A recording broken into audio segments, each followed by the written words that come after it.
தமிழ் கடவுள் முருகப்பெருமானை ஏன் நாம் சுப்பிரமணியன் என்று அழைக்கின்றோம் தெரியுமா?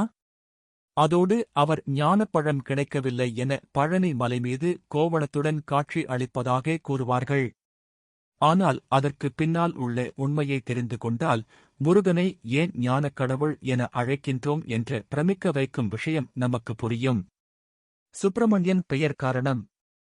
தமிழ் கடவுள் முருகப்பெருமானை ஏன் நாம் சுப்பிரமணியன் என்று அழைக்கின்றோம் தெரியுமா?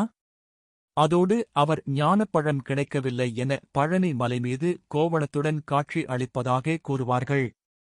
ஆனால் அதற்கு பின்னால் உள்ள உண்மையை தெரிந்து கொண்டால் முருகனை ஏன் ஞானக் கடவுள் என அழைக்கின்றோம் என்ற பிரமிக்க வைக்கும் விஷயம் தெரியும். சுப்பிரமணியன் பெயரின் பொருள்.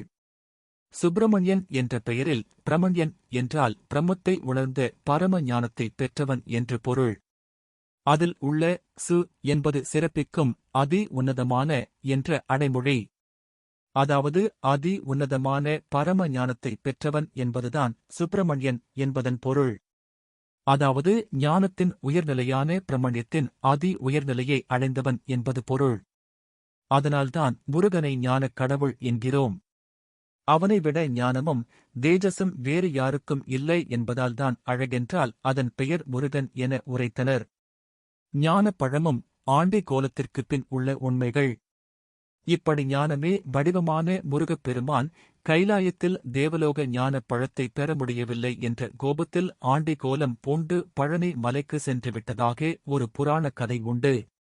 ஆனால் அதன் பின் உள்ள மிக முக்கிய ஞானத்தை பெற ஏற்ற கோலம் என்ற உண்மை கதையை இங்கு பார்ப்போம். நாரதர் கொண்டு வந்த ஞானப் பழத்தை பெற வேண்டுமானால் ஈசன் படைத்த 7 உலகை முதலில் சுற்றி வருபவருக்குதான் என்று கூறியதும் முருகப்பெருமான் தன் வாகனமான மயிலேறி வேகமாக புறப்பட்டார். ஆனால் முருகனின் அண்ணன் விநாயகரோ அந்த 7 உலகத்தையும் தன்னில் அடக்கி அருள் பாலிப்பவர்கள் சிவசக்தி என கூறி அவர்களை வலம் வந்து ஞானப் பழத்தை பெற்றார். உலகை சுற்றி வந்த முருகன் அண்ணனின் கையில் ஞானப்பழம் இருப்பதைக் கண்டு அது எப்படி அவர் கையில் சென்று என தெரிந்து கொண்டார். பிள்ளையார் பிரணவ வடிவம். நாம் படத்தில் பார்ப்பது போல் பழம் கிடைக்காத கோபத்தில் முருகன் பழனிக்கு சென்றுவிடவில்லை. அவர் உமா மகேஸ்வரனே உலகம் அனைத்தும் என்ற உண்மை தனக்கு தெரியாமல் போனதே என ஒரு கணம் எண்ணிப் பார்த்தார். அது எப்படி அண்ணன் கணபதிக்கு மட்டும் இது தெரிந்தது என்பதை ஆராய்ந்த கந்தனுக்கு பிள்ளையார் பிரணவ வடிவம், அவர் ஞானஸ்வரூபன்.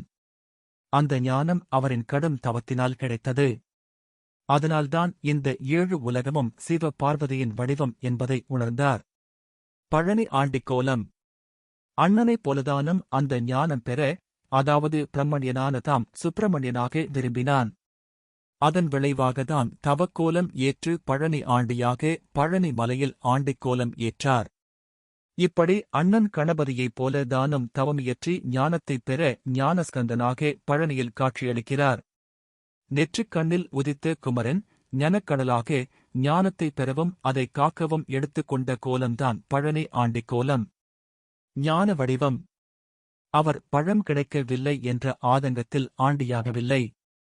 அந்த ஞானத்தை பெற்று மற்றவர்களுக்கு எடுத்துக்காட்டாகவும் ஞானத்தை வழங்கவும் ஏற்ற கோலம். தன்னை வணங்கக்கூடியவர்களுக்கும் அந்த ஞானத்தை வழங்கக்கூடியவர் முருகன்.